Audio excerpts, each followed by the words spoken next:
Assalamualaikum warahmatullahi wabarakatuh. Selamat datang di kursus Mikrokredensial MOOC Universitas Erlangga. Kali ini kita bertemu pada mata kuliah pelilinan fungsional anterior. Di kesempatan ini kita bersama-sama akan melakukan pelilinan fungsional pada gigi incisif sentral rahang atas. Pertama-pertama bahan dan alat yang harus kita siapkan adalah satu, electric wax carving. Kemudian yang kedua, model kerja yang sudah ditanam pada artikulator dan sudah terdapat coping. Kemudian yang ketiga, malam atau di sini kita menggunakan geoclassical wax dan juga yang keempat Piketty set. Nah, mari tahapan pada pembuatan gigi incisif sentral anterior rahang atas yaitu pada tahap pertama, pada aspek bukal, kita tentukan dulu point angle mesial dan distal. Pada point angle mesial dan distal aspek labial ini dibuat seperti bentuk cone dengan memperhatikan ketinggian gigi sebelahnya. Kemudian kita membuat central point di antara point angle mesial dan point angle distal. Setelah itu, rahang atas dan rahang bawah dioklusikan dan diartikulasikan untuk mengetahui ketinggiannya. Apakah sudah selaras dengan gigi sebelahnya dan tidak terdapat peninggian gigi. Kemudian kita sambungkan incisal point angle mesial, sentral, dan distal sambil memperhatikan keselarasannya dengan gigi sebelah dan antagonisnya. Pada tahap kedua, kita tentukan central point pada bagian cervical. Posisinya agak ke distal dari sumbu gigi.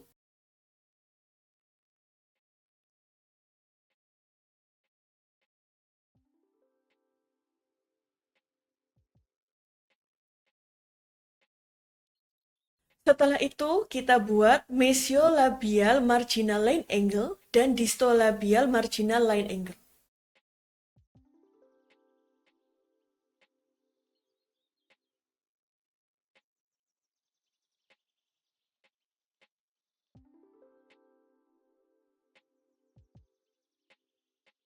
Kemudian, central point incisal dihubungkan dengan central point pada cervical.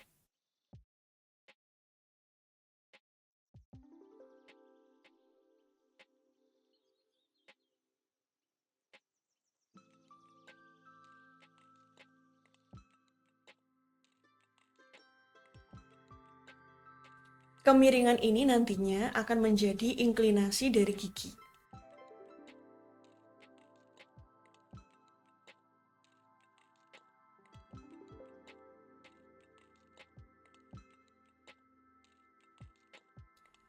Lalu dilakukan pengisian pada aspek labial. Malam diteteskan pada bagian labial hingga ketebalan yang diinginkan tercapai.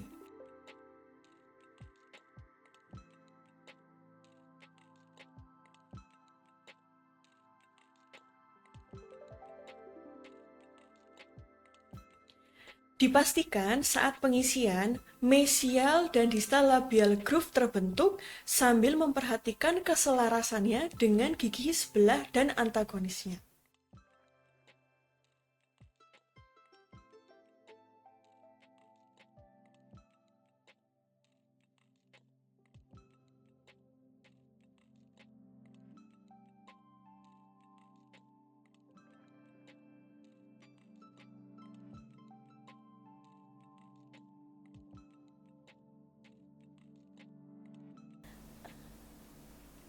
Ini adalah tampak saat pengisian bagian labial sudah selesai dilakukan. Tampak kontur bukal selaras dengan gigi yang berada di sebelahnya. Kemudian tidak lupa dilakukan artikulasi untuk melihat apakah terdapat peninggian. Setelah itu pelilinan dilakukan pada sisi palatal. Pada tahap ketiga, kita lakukan pelilinan pada aspek palatal dengan cara yang hampir sama dengan pada bagian labia.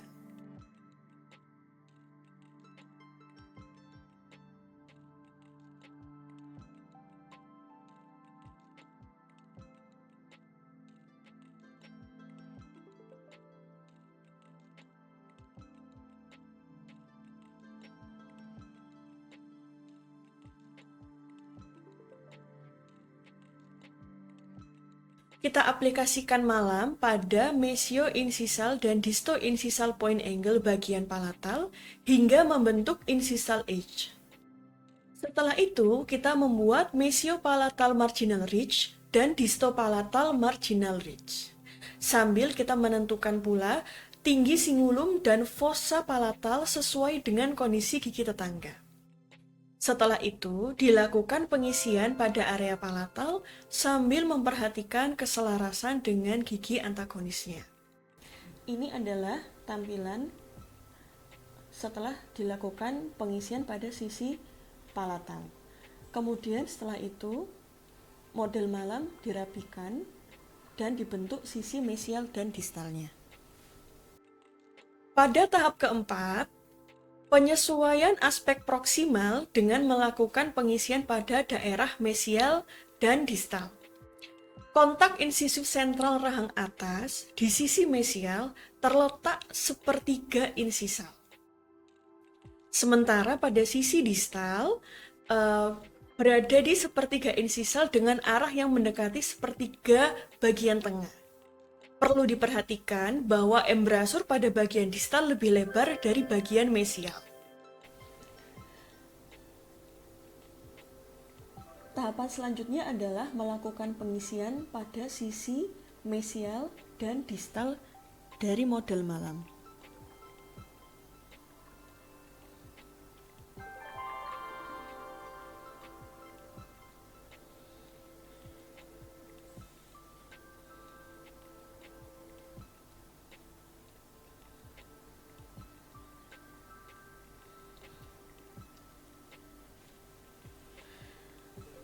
Sisi distal dan mesial dari marginal ridge disesuaikan dengan morfologi pada gigi tetangga.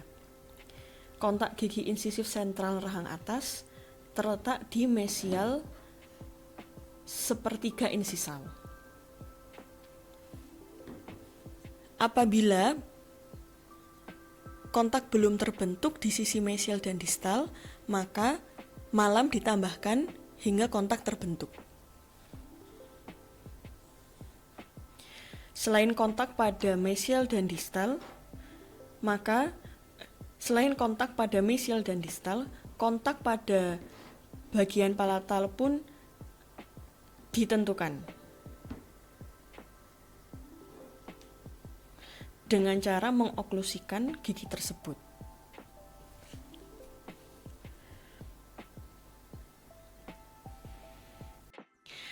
Setelah kita mengisi bagian mesial dan distal, kita melakukan evaluasi akhir pada model malam yang sudah kita bentuk, meliputi titik kontak yang sudah sesuai, bagian mesial dan distal, kemudian kontur labial dan lingual yang sudah sesuai, kemudian marginal fitting yang sudah tertutup rapat. Apabila semua evaluasi ini sudah dilakukan, maka kita melakukan penghalusan dan penghilapan model malam menggunakan kain spandek. Setelah titik kontak terbentuk, maka langkah selanjutnya adalah melakukan evaluasi pada model malam. Dilihat apakah kontak pada sisi mesial dan distal sudah terbentuk dengan baik dan oklusi sudah tepat pada bagian palatal dari model malam. Apabila ada bagian yang terlalu tebal, maka bisa dikoreksi terlebih dahulu. Setelah itu, die dilepas dari model kerja. Kemudian, baik, sekian, terima kasih. Dilihat pada bagian marginal fittingnya, seluruh permukaan malam harus menutupi batas tepi preparasi. Kemudian model malam dikilapkan, kemudian model malam dihaluskan dan dikilapkan menggunakan kapas basah dan sabun. Baik, sekian, terima kasih.